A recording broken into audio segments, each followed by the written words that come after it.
Alright, what's up everybody? What is up? Welcome back to another Open Mat footage review. As always, we're going to go over some Nogi footage from this past Monday. This was... Let's see, who do we got with us tonight?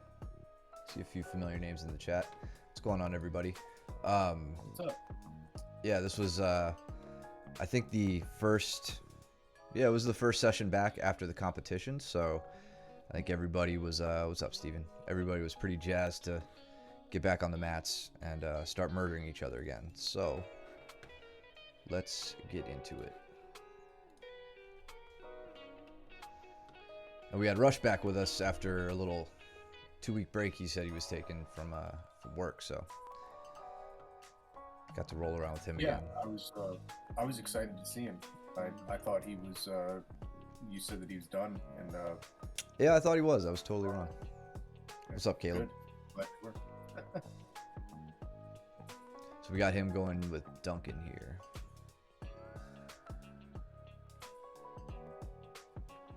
What up, Joe? Joe, Caleb, Steven. Zach. You and Steven. Oh, yeah, Steven had my number this one. He always gets riled up after comp. Yeah.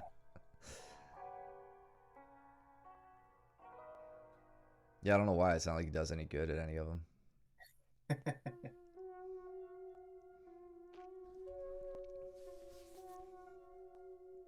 So nice. Yeah, he had both of my legs under control here. Didn't have like a triangle set up around him, but it was difficult to get to my base. Yeah, you were pretty calm. We were also very dry. This was the first roll, so just want to look at how Rush got here. So like Rush was working from a bottom position, close guard. Duncan's trying to set up a standing guard break. But yeah, Rush just about gets the arm over. It looks like Duncan's rolling a little light right now. He's not going too crazy. Rush is taking top position since Duncan's chilling.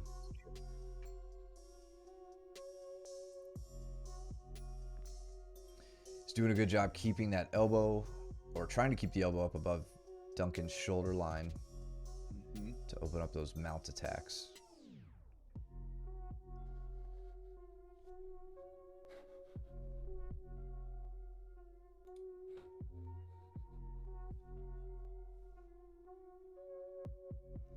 And then you and Austin joining the fray.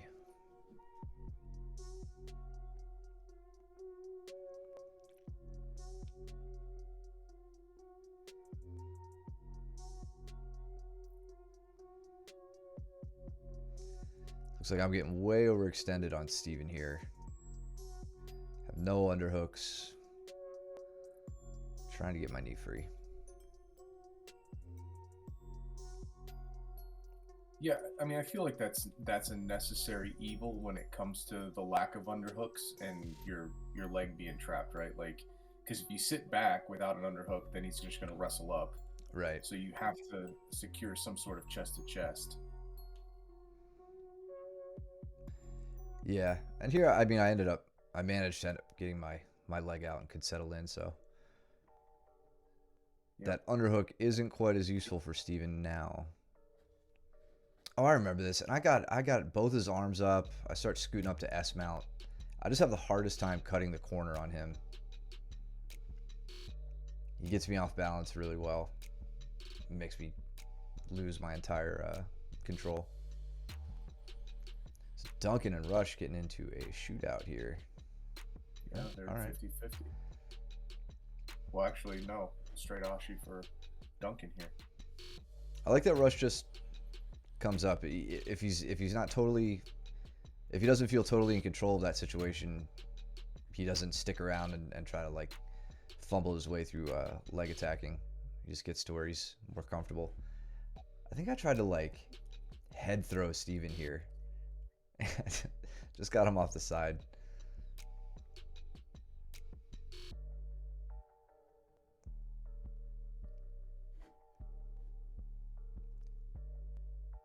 It's another example of where the dryness of that first round really did me no favors.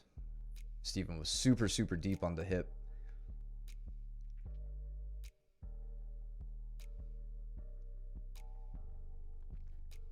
We got Jordan and Ronnie up front.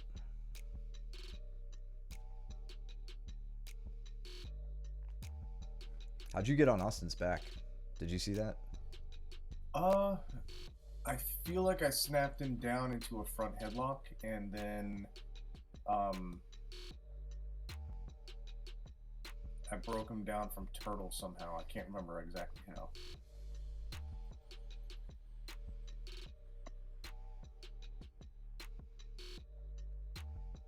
Yeah.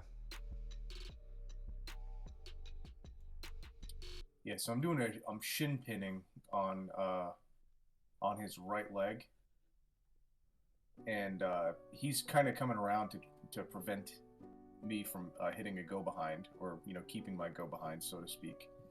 And then I sit heavy with my shoulder on the crown of his head and break him down. Okay.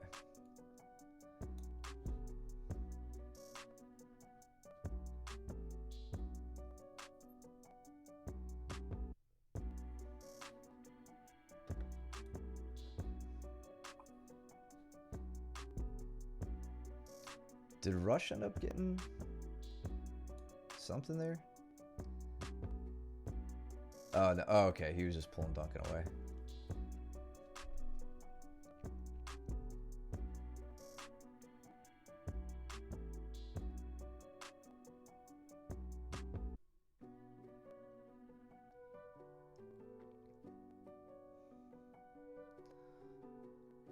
So Jordan's getting a taste of why and how framing is so important with guard retention. Yes. What did Steven get on me there? He finished... I think he finished Inside the... the hook? Yeah, I think so.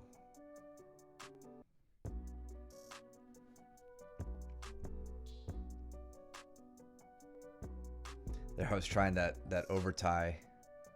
Mm-hmm. And then just like the most sloppy pull to the legs. I didn't even get under his hips there. That was so bad.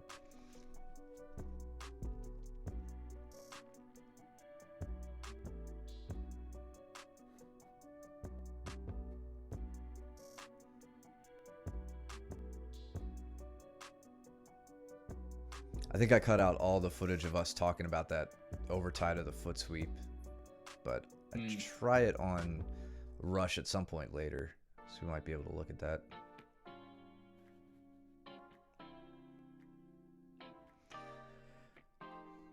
Good job from Steven taking my back here. So, oh, I remember this. He like distracted me. I look away, not to take away from the legitimacy of what he just did. But he catches me with, both arms on this across his center line. And I think, for any of our colored belts in the chat, we all know what that means. And that's just an opening to a back take. So he does a good thing here, reaches all the way across, gets my far side arm. Let's see if he adjusts that grip. Not bad. I mean, I usually reach for the lat. There he goes. And then hip heists up. And now I'm in trouble. We'll get my back taken.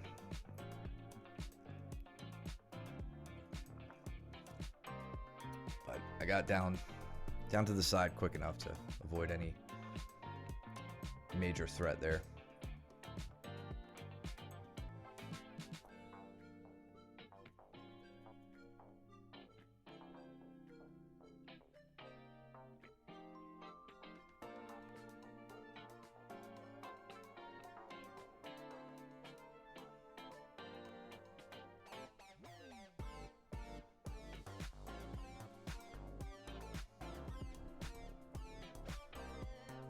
That's a really nice entry. Yeah, I definitely just leaving my legs behind. Um, yeah, or he's forcing me to it. He's definitely taking the offensive lead here. It looked like you thought about sitting back into his legs or rotating back, and then he shot in and wound up taking your leg instead.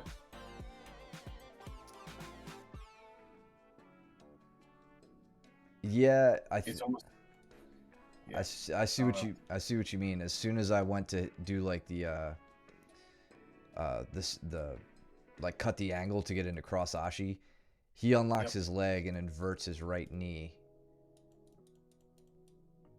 to where he did it before I could cut around the corner. That's and then, right. and then he swings his legs over. And yeah, that was a nice counter. Immediately, since my leg is left behind, you can watch his left leg swings over, chops down, and now he's got my knee line captured. Or my knee captured beyond his knee line.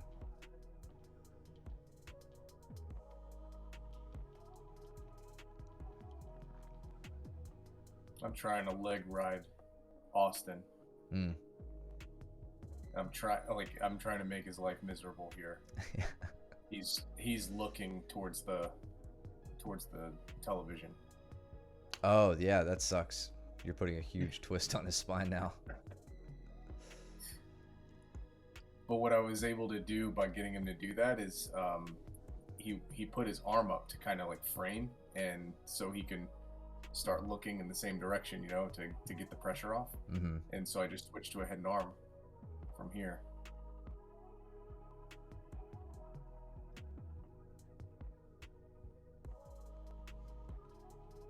Nice.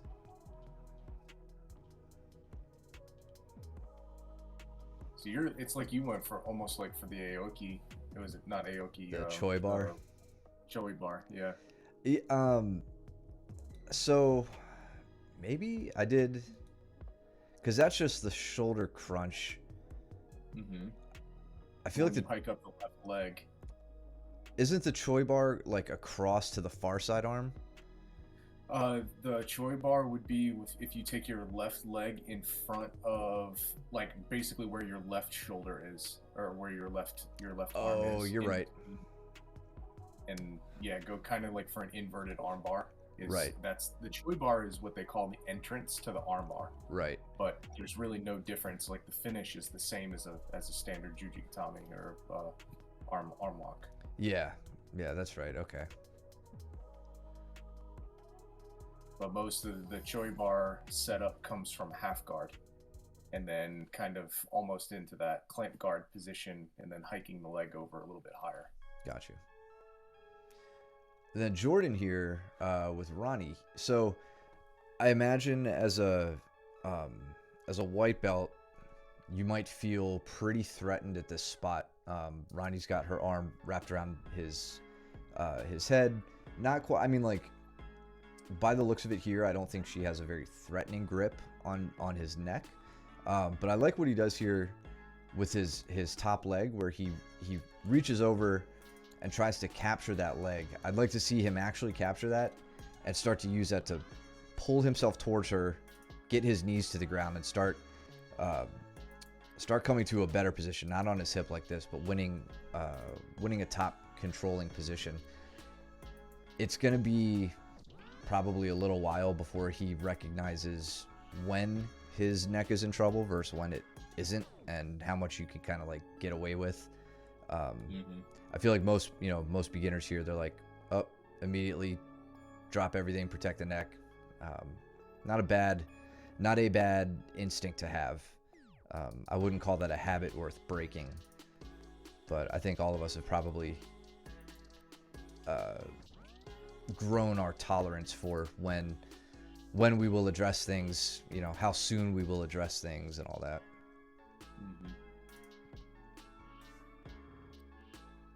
And we got Luke rolling over here with Patrick, who was he was there on his intro, I believe, but he was a blue belt from a previous school, coming to check us out.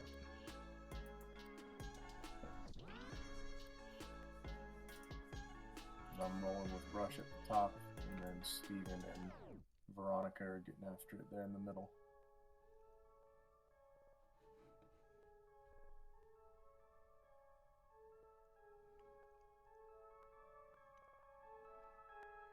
It's funny, Rush was briefly working De La Hiva guard, which I really feel like no one at our school frequently works in no-gi, you know? I love that he plays it because it's just enough to where it's like, am I threatened? You know, like Right. it. I don't know. Just feeling that hook in the back of your knee is just enough to make you sit there and think, like, I Yeah. don't know. You know, like, and then you're like, oh, okay, it's not that much different. Yeah. But put a gi on him, and Oh, it's he knows huge. he knows how to work that position really well. Absolutely. Nice roll through on the Anaconda. Jordan says she did a great job explaining how that. Oh yeah, okay. So you guys were talking about exactly what we were talking about then. But yeah, it's a great lesson to learn. And like, here's the thing, I don't want to say like, you'll always hear us say tap early, tap often, right? It's a very important thing to do. But as you kind of get further along and a little bit more comfortable, you start to know exactly when you have to tap. And those are the times where you're going to really learn some of the later stage escapes, how maneuverable you may or may not be. Those are great lessons to learn. Don't push yourself to learn them too early. Continue to tap early and often. But yeah, as soon as you start feeling comfortable in some of those spots, jiu-jitsu can be a lot more fun. Just want to see this roll through. So you got,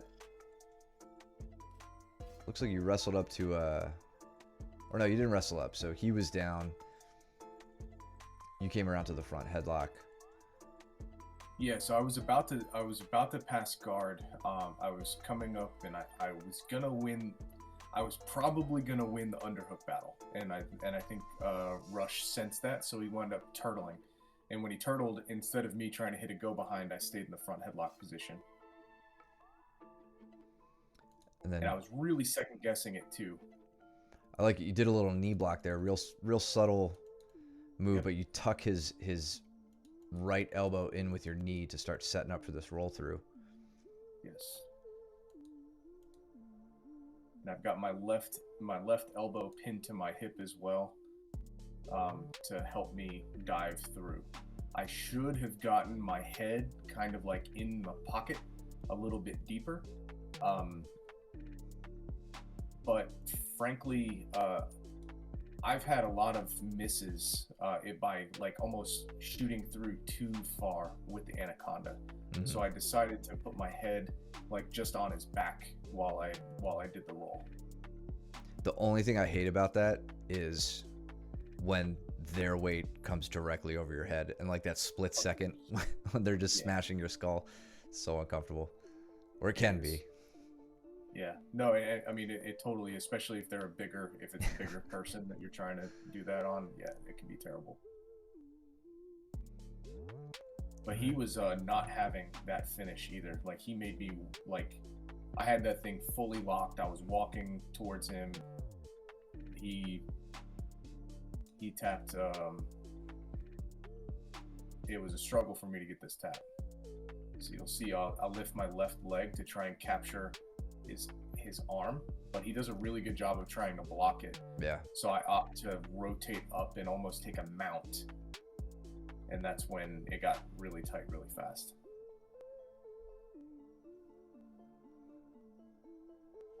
This was a really good wrestle up from him too. So I try and backstep out of this. And he slick. like completely just times it really, really well. Because I had no top pressure on him, right? Like I just had like a knee on belly-ish type of pressure, and it wasn't enough to keep him on the ground. And he just timed it perfectly and came right up for a really solid sweep.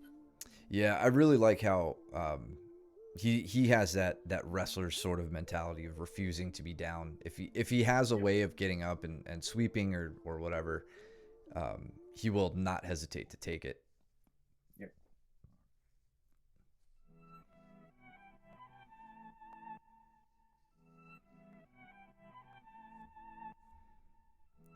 Jordan went in for a single on me.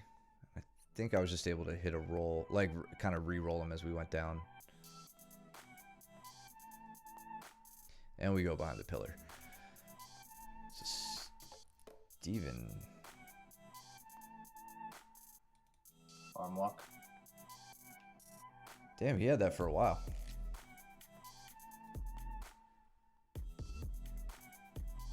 So sets it up with a shoulder crunch. Let's see if she pummels. So this is weird because he's got the shoulder crunch, but he's isolated the, like his legs are in an armbar position, but he's got the wrong arm isolated for an armbar. Yep. Let's see what he does with this. Oh, okay. Or her arm might be in there. I slammed her face in the mat. Then you go to the trap triangle, which is a solid. Yeah, now you got something to work with that arm. It's very tough because Veronica stacks really, really well here. Okay, and you just let go because she went face first. Yeah, I got you. Her face tapped the mat.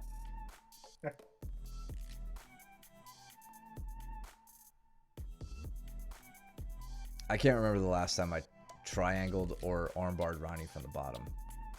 Yeah.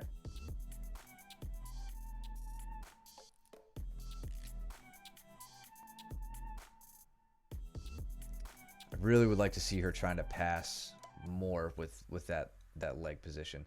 I don't think, I mean, she might be trying for like some cheeky little knee bar or something there. But I think she's got the mobility to turn that into a pass rather than gripping the leg like she was. Mm-hmm.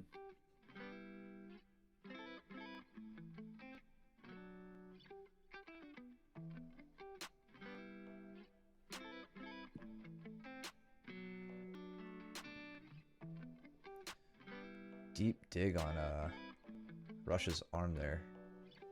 Man, I felt like I was gonna have that.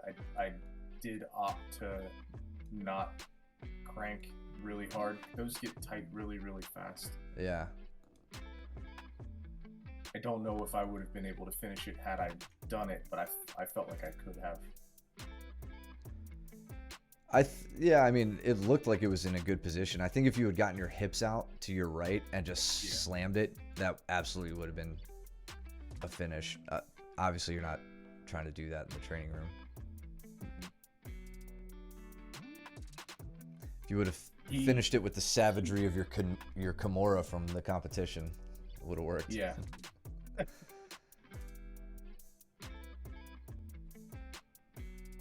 I think he scored that guard pass right when we went behind the pillar. He was we went all the way from under the television to there, and he passed my guard, and I was like, dude, you earned that. Like, that was such a good guard pass. He just stayed on it. It was nice. Great.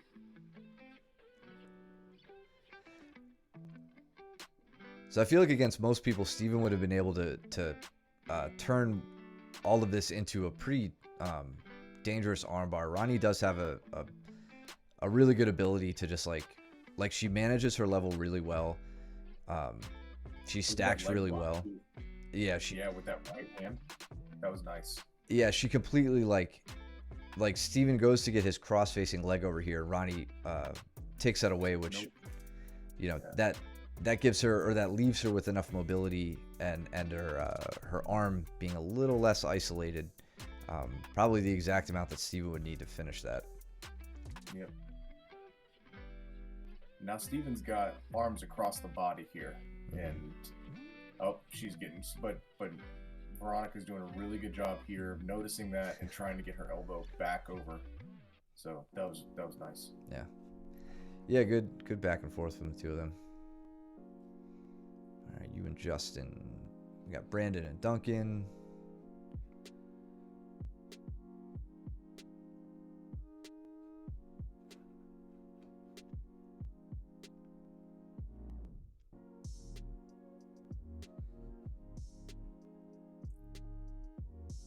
Brandon forever hitting them go behinds, man. Like he is. Yeah, I missed it. How do you get it?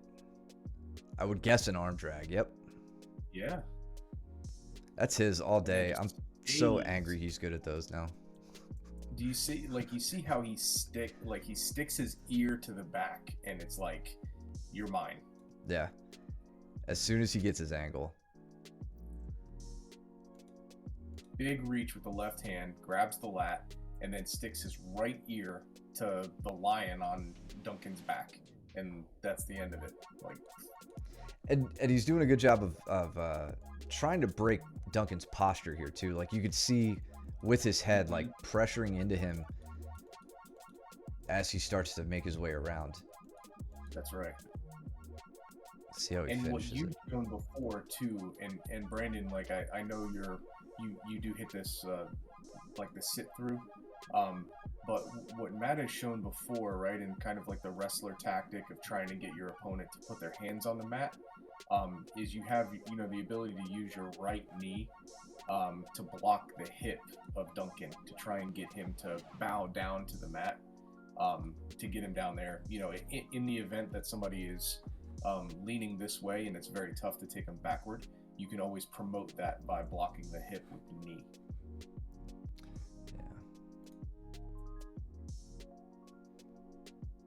Yeah. But tried and true method there. You do that, I think, every single time, and it works really well.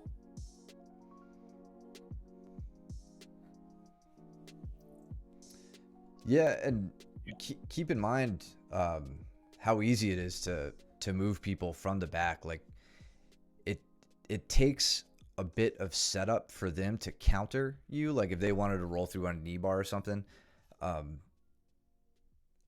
those options are there for them. But like you can push them forward like so much more easily than if you were just standing in front of them and you guys were going head to head. So either way, like those moves are working really well for you. Now, as you start, you're starting to hit them on like the higher white belts. You're getting behind me all the time now. Like as you get there and you start feeling more and more resistance from like other opponents, dive in on getting them to move exactly what you're saying and see what that does for you. Thank you, James. Thanks for the resub. Appreciate you, bud. Yeah, I noticed. Yeah, I just saw your last chat didn't have your purple belt next to it. If you guys want to, if you're curious about belt promotions, you can get them very, very quickly in the Twitch chat by subscribing and staying subscribed. Doesn't translate to the mat at all, ever, but we really appreciate the support. So.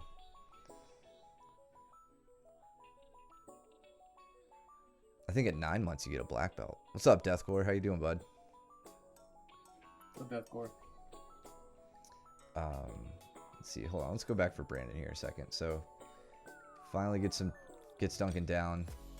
Riding on a high mount here.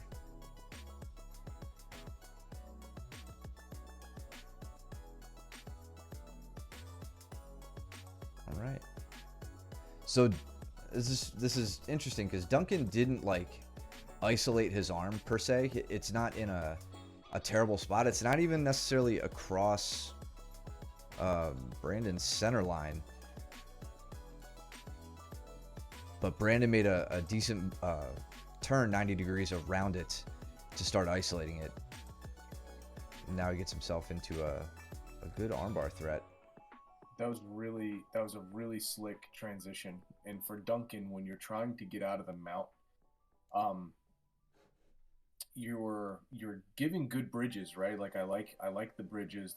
That's good. It gets your opponent guessing and moving, and the Kazushi is really good. I want to see your legs a little bit straighter and more controlled. Seeing a lot of bend in the knee, and that's not gonna bode well for an elbow escape scenario. And so I'd like to see you focusing on trying to split their legs with your legs, which is going to be flat legs, getting to one side or the other, one hip or the other, and working for the elbow escape. And instead of giving, big bridges with bent legs, I'd like to see you give smaller bridges with straight legs and really fishing for their legs with your heel.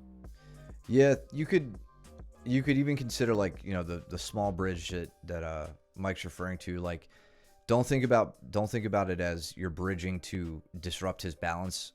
Think about it, you're doing this kind of smaller bridge technique to just get to your hip, right? Screw his position. In fact, I would challenge you to like get mounted, work with somebody who's going to smash you, and make your elbow escape the only thing you attempt. Like, just to get comfortable. Again, maybe the theme of this particular stream is going to be comfort in these really uncomfortable positions, knowing when you're safe, even when it kind of sucks. Any one of us will happily get onto a mounted position, smash you, whatever, and make you focus on setting up that elbow escape. I think once you get good at that, like, you can then start playing with kipping and all that stuff. And if it does really interest you, go ahead and work that now. But like, kind of, to Mike's point here, at no point do we see your knees or your legs straighten out here. All we see is you trying to bridge. The whole time Brandon's on mount, I don't see you trying to execute an elbow escape, which would be a very, very effective thing for you to do. So maybe throw that in with some of the training you're going to be doing now, just focusing on elbow escapes from getting smashed. Justin working the standing guard break. Good. Mm-hmm.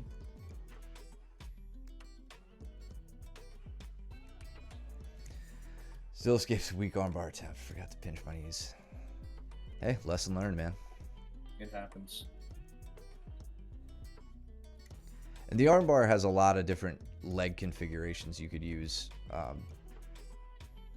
That could be something we explore down the line. I think I'd rather see you working on those darces that we were talking about, since you seem to be pretty stoked on learning those. But we could show you some armbar stuff too. Sometimes the knee pinch isn't totally essential. It can help. It can help a lot. But sometimes you don't always have a choice. Good roll from Duncan. So here's a time when bridging does work for Duncan. I think he recognizes here Brandon doesn't have a base behind him. So camera angle's kind of tough, but I think if Duncan opens his legs, Brandon's probably going to try to backstep and like kickstand his right leg out. But Duncan catches him.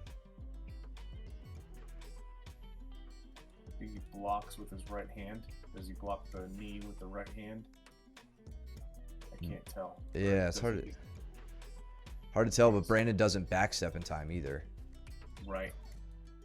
And then really, really solid drive from Duncan right at the end of that bridge. That's when I think, to any of the new guys, like Jordan and Josh, when we were talking last Monday, I think, on the open mat at Halloween, about how bridging is a 2-foot maneuver. It's not something you just turn over with 1 foot. That second foot comes into play. You can see Duncan relying on that now. Right there, he's starting to finish with that second foot to plow Brandon over and take top position.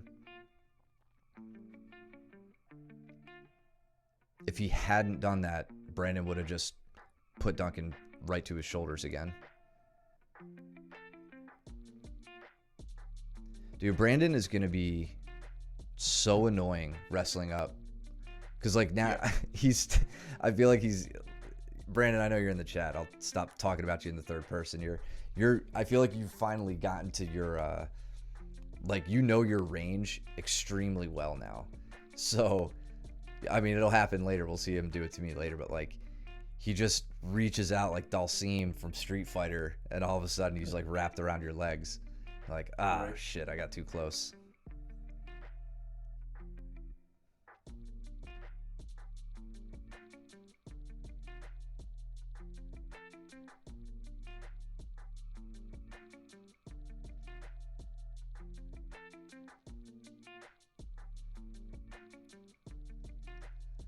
Justin getting acquainted with the perils of your leg entrances. All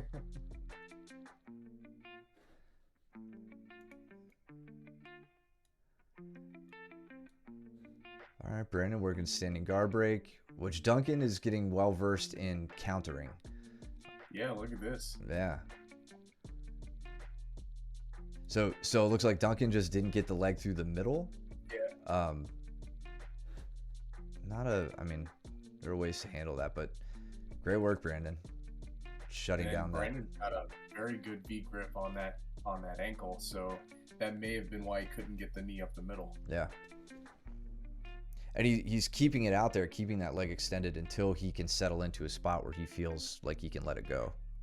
Mm-hmm. Yeah, just seeing a lot more like deliberate movement out of Brandon right now.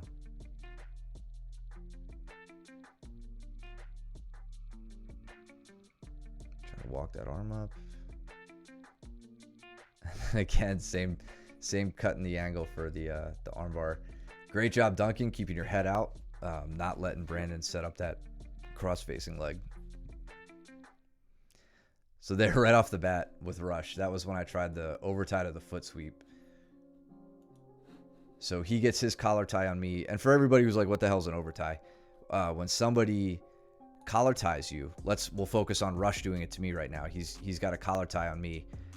Initially, I respond with a mutual collar tie on the other side, right? That's what that is. And I remember this move I'm trying to work on, which requires an overtie. You'll see me switch hands. So my left hand goes to a collar tie on the outside of Rush's collar tie. That's what an overtie is. Your arm is hitting a collar tie over the other person's arm. So now from here, I try to clear the wrist, pull him forward, and use my inside leg, the one closest to him, to hit a foot sweep.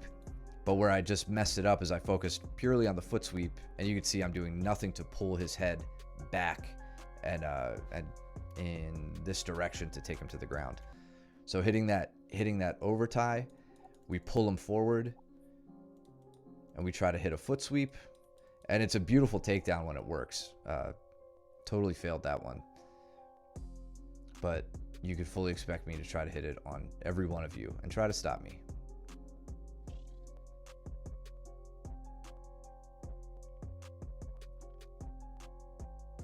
Try it again. Yeah.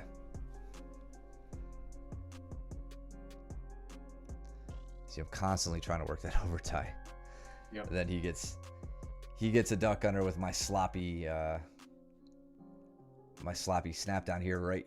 So this is great. He and I talked a little bit about something like this, that Udi Gaethje, where he would sit through, basically do a sit out, but from standing. Oh yeah. And then turn to his left and kind of throw me down. He doesn't take that direction. He actually just hits the duck under. He's like, no, you're not gonna touch my leg. Let's see how okay, so he just goes for a quick seatbelt grip to secure it back, but he hasn't gotten hooks in yet. There's one hook. It's the other hook. That was nice. That was good hip tactic. movement. Very nice. We got Luke smashing Steven underneath the chat over here. Caleb smashing me. I forgot I trained with Caleb. He and I had a great roll last night at the end of class. We didn't have a round timer on. I don't know how long we went, but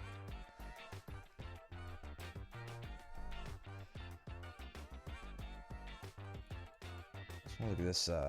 So Rush kind of did a similar stand up against me that he did to you. He's just not chilling there. Try to hit the arm drag.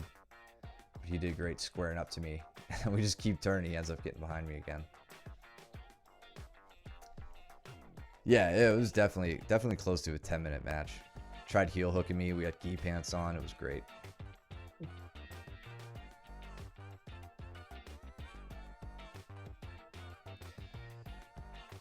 So this triangle I ended up getting on him was very similar setup mechanically to the side control shoulder drop triangle I've been playing around with.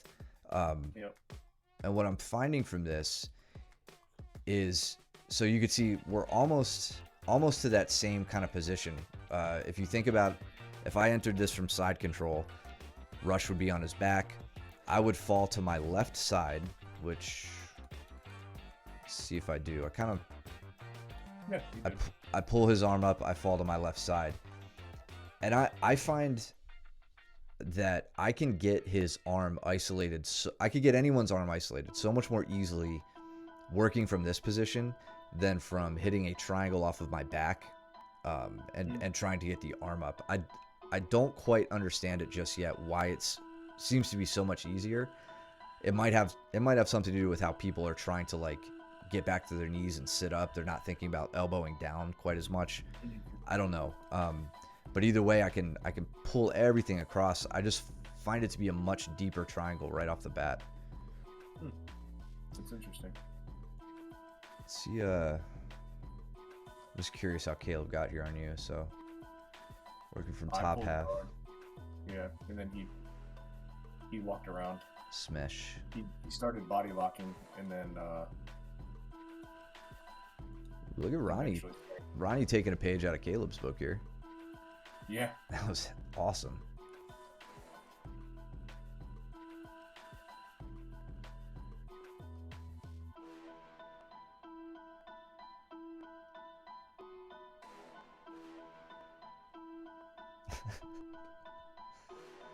It's fine, Caleb. It's fine.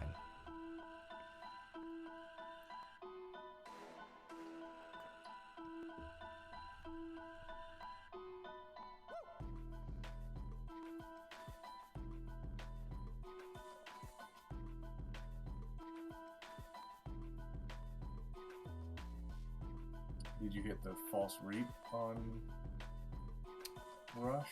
I don't know. I don't think I did. I haven't been very proficient with that. I was just kind of right into a cross ashi. Yeah. Okay. So you've got the reap.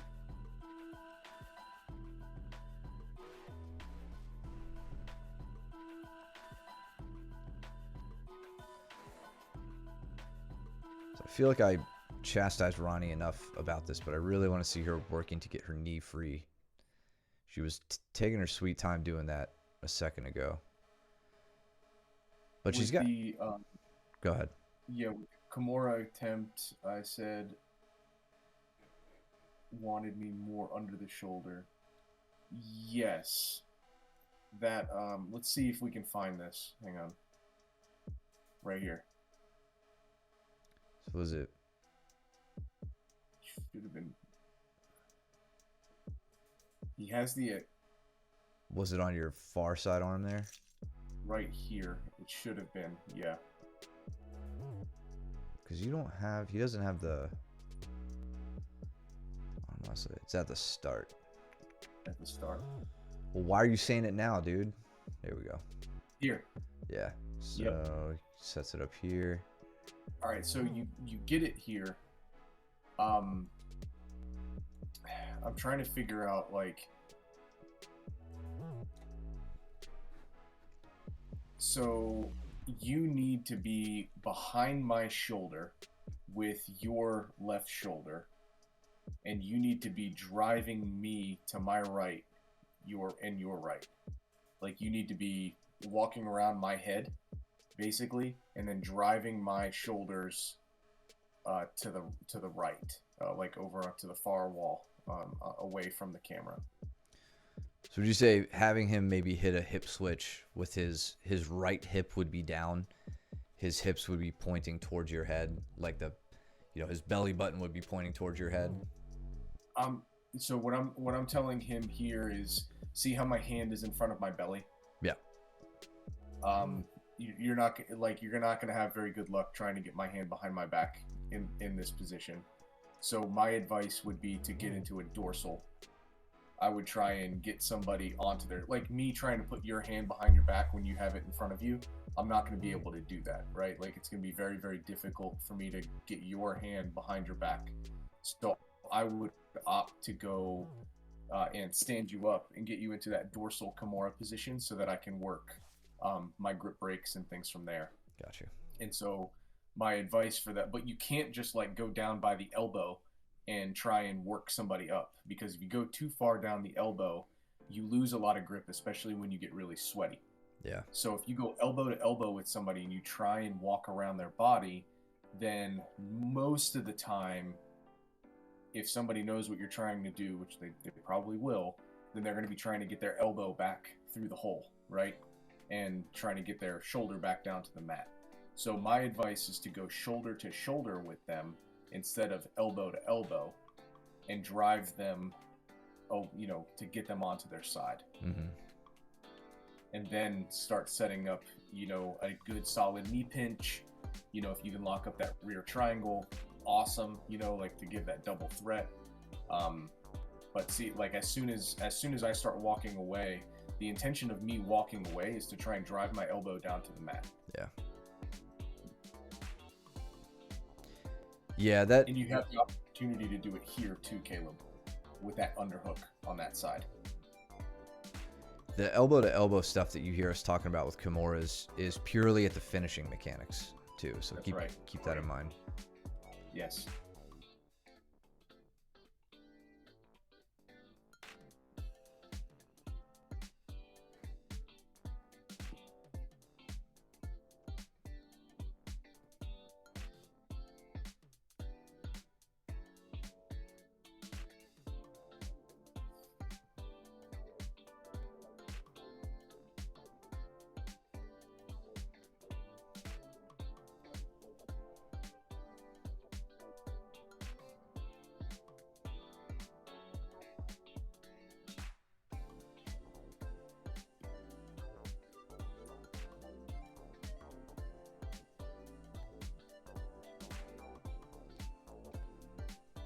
No problem. Yeah.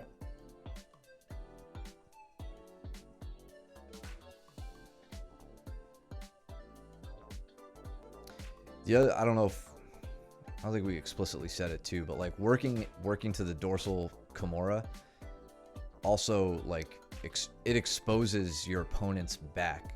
So when someone's flat on their back and their hand is in front of them, you have no Kimura finish, right? So in order to get the hand behind the back, you have to expose the back too. So that's where working somebody up onto their side is a useful way to start setting up that Kimura.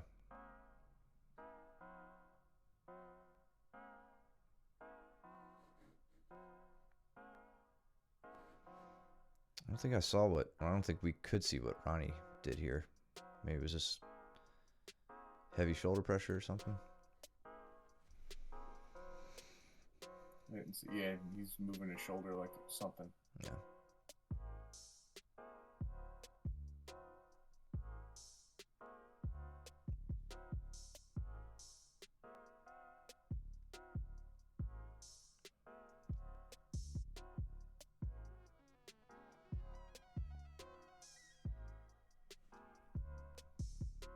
So both Ronnie and Duncan are doing a lot of high reaching to get to these front headlocks, which can be a dangerous thing to do, right? Like right now, Ronnie's elbow is pretty far away from her body.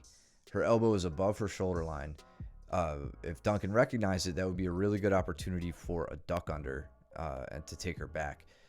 Her stance is a little staggered, so that left foot is back where her left elbow is high, so it wouldn't be a nice clean shot to the back. But it's also going to be much harder to break down Duncan's posture from there too. If her elbow is going up that high, it's because his posture's up, and breaking somebody's posture down with an arm that's way up here and trying to pull them down is going to be pretty difficult. So you got to think about ways when you're standing to break people's posture. There are some really like forcible proactive ways like collar ties, or there are reactive ways like level changes.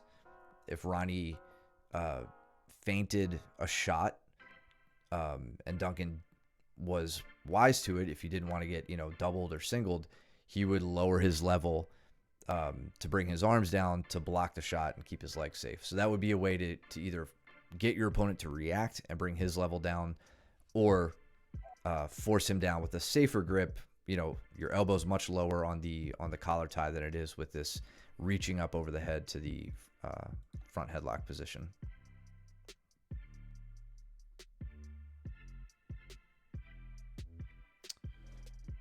And even there, a whole nother danger to it. Your arms are up so high that your legs are not easily protected, which Duncan takes advantage of, but Ronnie kind of re-rolls him. Good on him, though, to come out the back there. Reversal.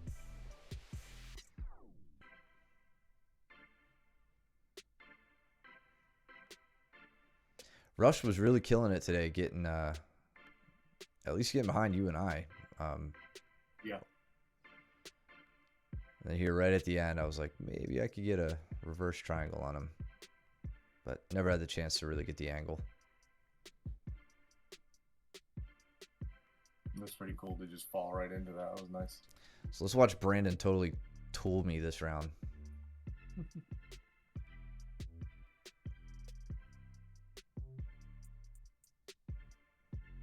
Try to hit him with the arm drag trip. And then right here, look how far my head is over him and out in front of my feet. And he times it very perfectly. It's like I just forgot that he's, 7 feet tall and has extremely long limbs. But I mean, this is just poor grappling for me, especially. I should be working to keep him on his butt, keep his head behind his hips, in an off-balanced position, an off-balanced seated position. I don't do that at all, and he says, "You messed up." Yeah, you're very unathletic, right? When you have your head behind your hips. Yeah. But you can be very athletic with your head in front of your hips. Came in on an easy double. And then good circling to prevent me from taking the back. Stacking. Let's see what he does with the arms. Got one arm in, one arm out. Okay, you got the other arm through. Now you've got a Katagatame. Yeah, which I tried to finish, and he put so much forward pressure on me there. I didn't tell you this, Brandon, but when you did that, my left shoulder, aka the one that broke a while ago, there was so much pressure on it that hurt so bad. Like, I unlocked my arms and my arm immediately went back well beyond where it's supposed to, and I was like, oh god, I'm gonna have to take it easy for a second. But I didn't want Brandon to let up or anything, so I was just like, let me get my arm safe, and then he could just crush me for a second while I'm no, I didn't want you to know. So I was fine. It was just like it wasn't like a submission kind of pain. It was just like, that shouldn't be there right now, and I didn't want you to stop your intensity. So plus I kind of put myself there. I tried to hit that Katagatame on you, and you pressured forward, which wasn't a bad idea. So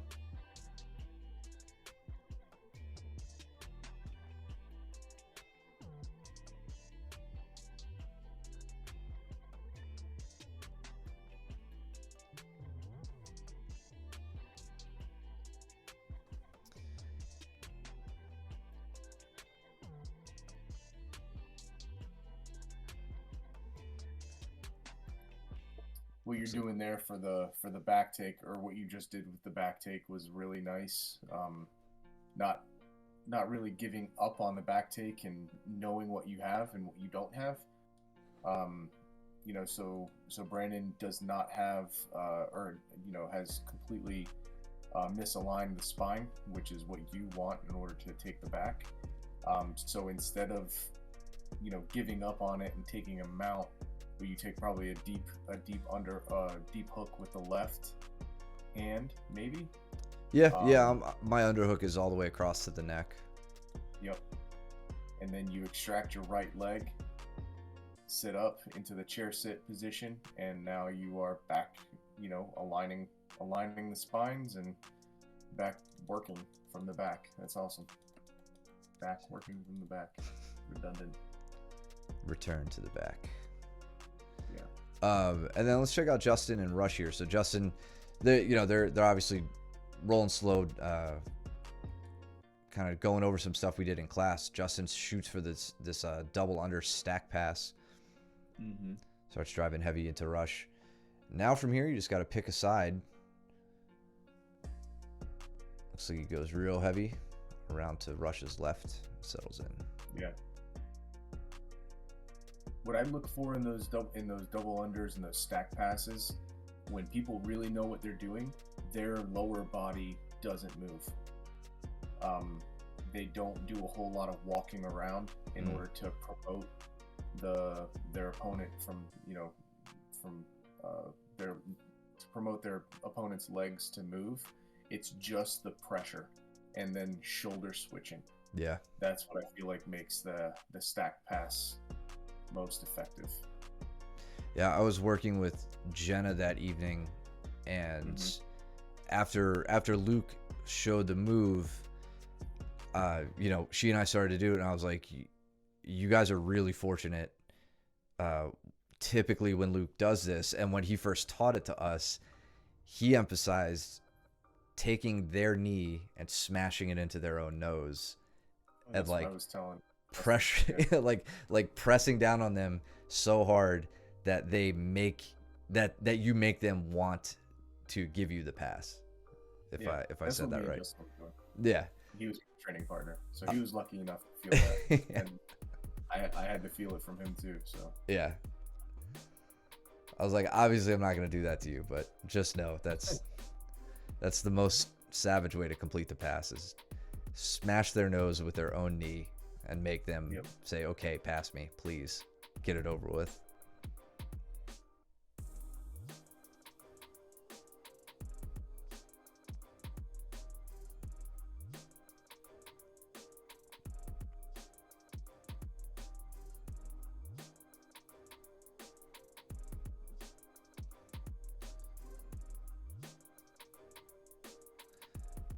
Like I tried to get a Darce on Brandon here, which we talked about later, but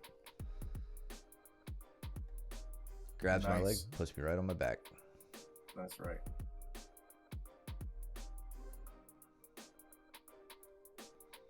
Looks like Justin's. Go ahead. Brandon, you're doing a really good job of that forward pressure. You are starting to, like, at least with Matt, and I know Matt, I mean, it's different with Matt, right? He's always looking for this one arm in, one arm out, trap triangle type setup. But I think this is the second or maybe third time that I've seen you get caught in this. And so just while you're rolling and barreling in, I'm not saying don't barrel in. I want you to watch where your arms are and pay attention to, 2 arms in, 2 arms out. I don't want you getting caught with 1 arm in, 1 arm out. That's triangle and armbar galore. And just try and be aware of it, right? It's nothing more than that. And to add on to that, man, you can like totally reverse this on me. I find that the bigger guys tend to like want people to throw triangles up on them so that they can hit basically the same pass that we were just talking about Justin doing. You don't have double unders, but right now, like your right arm could you think about your right shoulder shucking my leg over your head and you going right to a pass. You don't drive forward through this. You cut the angle around the leg that is over your shoulder and you work right to a pass. You can't see it from the position, but my ankles are not crossed right now. I don't even know if I got them crossed very well. That's like when someone throws this up on you before they lock in the trap triangle, that's your time to start cutting angles and passing and doing it quickly. Like that's going to be a speed move and call it a power move just because I'd like for you to really drive the shoulder through it. But yeah, if you find yourself getting caught there, turn it into an advantage for you immediately. Mhm.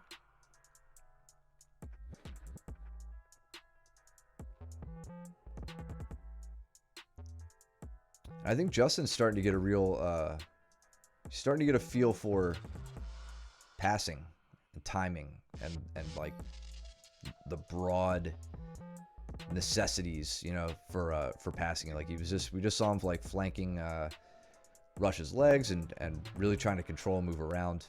He's gonna lose position a lot. That's not a problem. That's good to see. I think this was maybe the first open mat he stuck around for. So finally starting to put some of these moves to the test.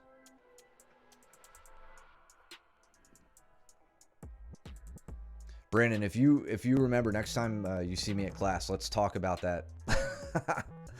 God, Luke. Let's talk about that. Exactly what Mike just brought up, the triangle and the stack passing and all that. Look at Luke being a total bully. This is awesome. And Pat's probably just laughing hysterically, which is going to make Luke laugh.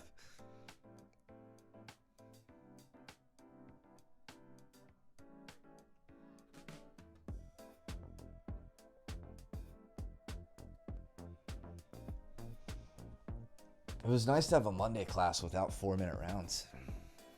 Wasn't it? Yeah.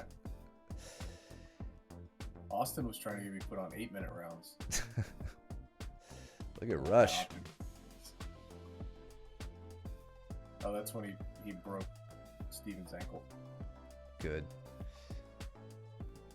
There was apparently quite the pop. Was it really? Steven, is your ankle okay?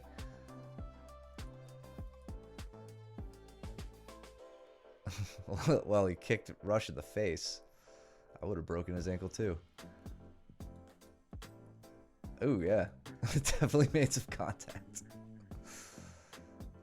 And then Rush, if you really want to break Steven's ankle, I want you to scoot that elbow a little bit higher towards the heel. Let's see, maybe he does it. Steven was probably like, yeah, it's fine. Yeah, I think they continued right after. Yeah. Just hurts in the toe hold direction.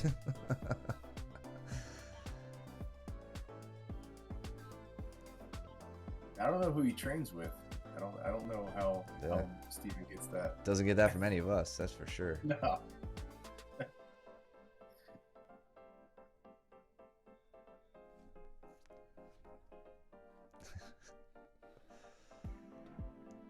It was effective. It looked effective. It did.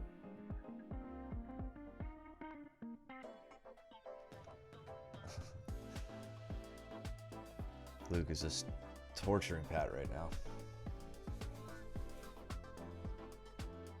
Gets the short choke on him.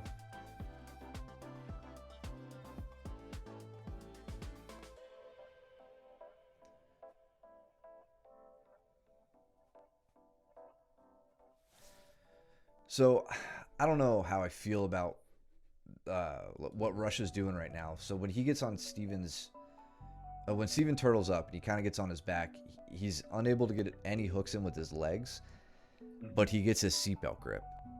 And honestly, I don't. Against a turtle position, I think I prioritize getting the legs in over getting a seatbelt grip. Even like I'm not going to use a power half.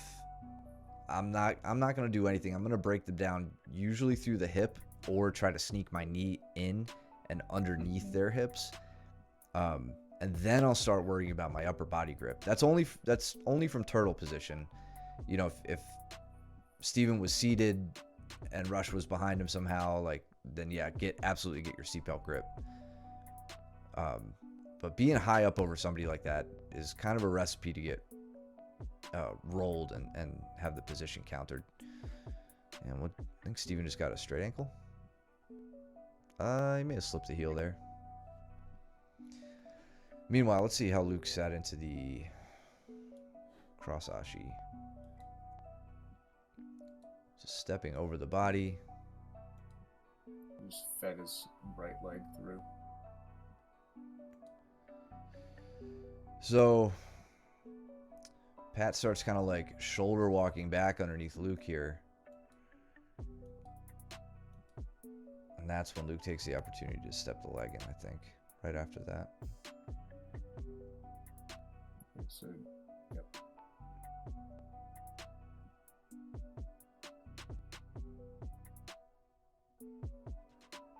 Texas Cloverleaf.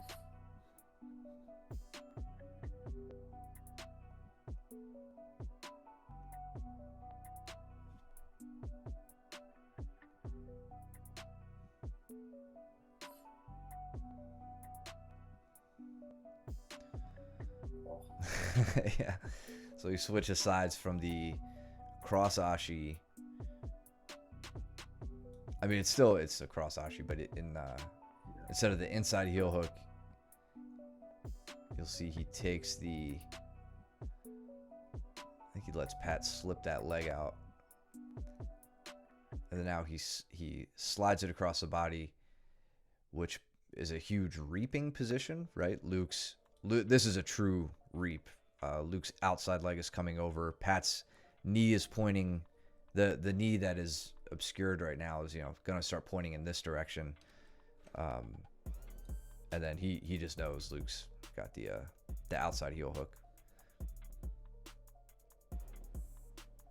Or the Z-lock if he wants it, because that's a thing.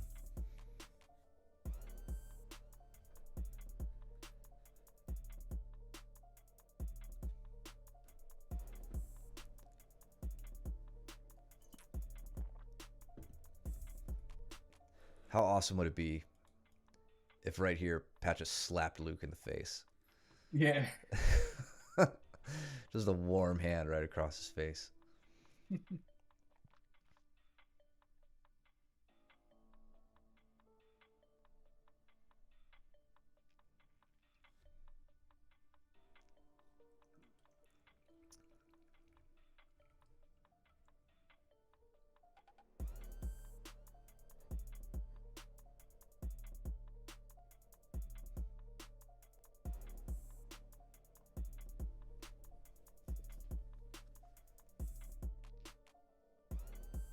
Yeah, 6-minute round seems so long now. Yeah, right.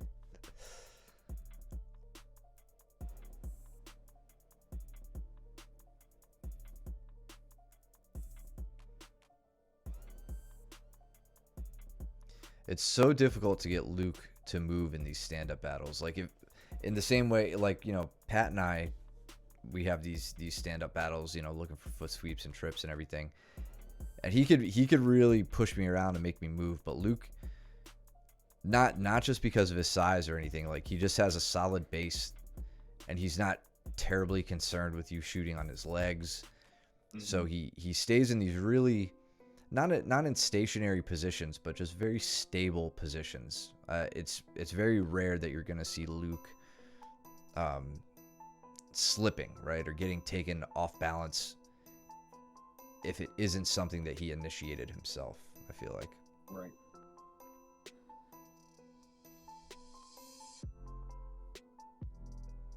Yeah, it's super annoying. And like he makes you work so hard, and then like eventually he just like, I don't know, maybe it's only if you're 5'5", but he just overtakes you and puts you in a front headlock, and you're like, I'm just gonna sit down now.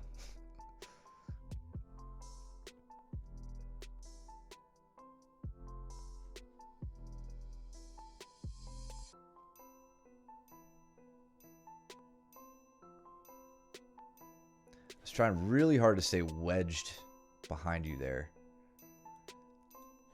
It's like as I came around, I had your back exposed. You'll see me make this shift with my chest going from on top of your shoulder and your tricep now to behind. Like I tried to make it there. Not quite as effective as I'd hoped, but I ended up getting behind you. Yep. And then right there you were immediately attacking my grip, and you'll watch for a split second. I see your neck open, and I just say, I'm just gonna go for the neck. But I don't have, I have no superiority on the grip battle there, so easy enough defense for you.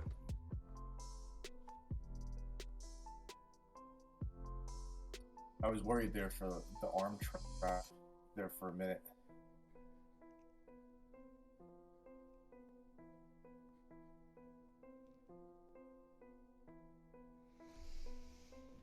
Is that Caleb and Josh, I think, up there in the by the pillar.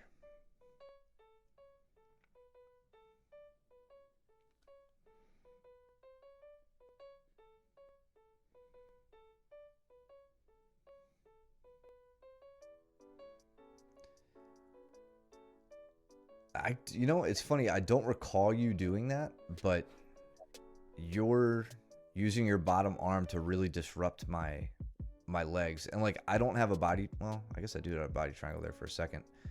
You did, but you switched when I think it was just I was on my. trying to cut my hips out, and then you. It wasn't a good body triangle. It was across my toes. It wasn't. Oh, I see now. You've been eating too much pasta lately, so I had to shoot for just the ankles. You know, having the hooks, and yeah, I'm crossing my ankles. I don't care. If you tried to ankle lock me, I think we've talked about it before. I feel safe where my legs are. They're not deep between your legs, so it's not something I'm terribly worried about. But you take that bottom side arm, which is important because I can't arm trap the bottom arm, and you're using that arm to disrupt my top side leg and open up my legs and allowing your hips to move more freely. So keep that in mind for everybody who plays around, you know, breaks the wipeout rule that we say, you know, don't fight legs with arms when someone is on your back. Eventually you can break that rule. But the best, safest way to break that rule is to use your bottom arm when you guys are on the side. So Mike's bottom arm in this case is his right. He's attacking my top leg, which is my left. And that gives his hips some freedom to move. And my hopes was to capture the leg and shoot in for a leg. But you didn't. You reclaimed the back. And then we wound up bailing on the position, and you came up here into the turtle again. And then I think we started going over that throat by. The power half. Yeah. And just kind of to pin this onto my earlier point, you know, Mike turtles up. I don't focus immediately on getting seatbelt. It might look like it here. What I'm really doing is driving my right knee in between this hole on the opposite side of Mike's body, driving my knee in towards Mike's hips. And then I'll worry about breaking down. So I have my knee in. Now I go to my power half. And then I go to hit it. That allows me to get that hook in more easily. And at no point was I at risk of like Mike bucking me forward and over onto my back and then taking a top position. This probably gets a little boring here. We're talking through the power half shrug. Yeah, screw it. Let's talk about it. So this is one of those internet moves I saw where I was like, maybe there's something to it. Where we use a swim and a shuck to get our opponent off balance from the power half. I think at one point I just bop you in the face. Yeah, right there. Yeah. Punched you in the face. I think when you did it to me, you did it a little bit better than I did. So let's look at that real quick with you doing it. So that's exactly it. Let me slow that down. So the inside arm, the way you move it, you think about taking a forward stroke like you're swimming. So you throw that arm forward to shift their body weight forward. And ideally, your head will pop out through this hole. You can get them to a side, get your head up, and put them on their back. So Mike throws that arm forward, gets me off balance, and then ideally there, you get your head out this way and then take a top position. Right. Yeah, and then there. But yeah, I need to get my head through the hole.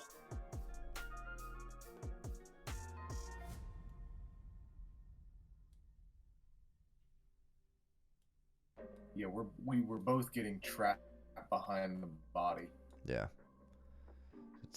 with the elbow. That time I didn't even really swim. And then I think we just start live again. Yeah.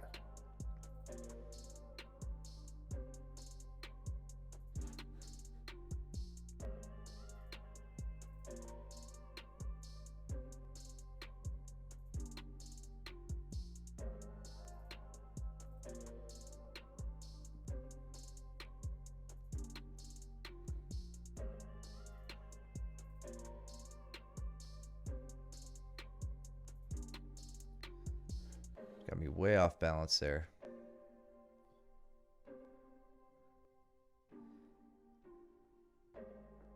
I want everybody to notice. I think whenever I talk about passing with people, I always make it a point to mention this, but I've got my leg up the middle right now, which you all know I probably prefer that way of passing more than like Toriando's or anything outside. But watch my right arm. Little tiny move it makes. Goes from outside. I take it in front of Mike's knee, and I'm leading with my elbow to make my right elbow find my right knee. I keep my hand at the hip. That's that split squat stance. My head is on the cross-side shoulder, pressuring down into him. Ideally, best case, I would have my leg free, and I could do this and really like weigh on him and get Mike kind of tired. But the whole time, my fight is to get to that inside knee and elbow connection that makes it difficult for Mike to get his leg back in. So I slip there. Now he has a leg that's outside of my body. Diving in on that Kimura gave me something to think about. But that's a good strategy to start working in the split squat position. You want to get that knee to elbow connection to work your pass.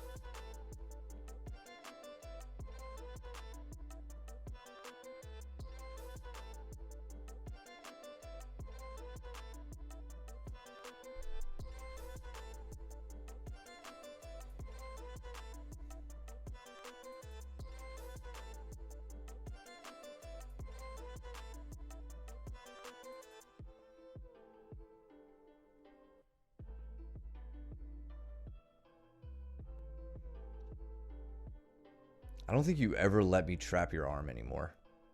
No. I have like the most difficult time with like you, Steven, Danny.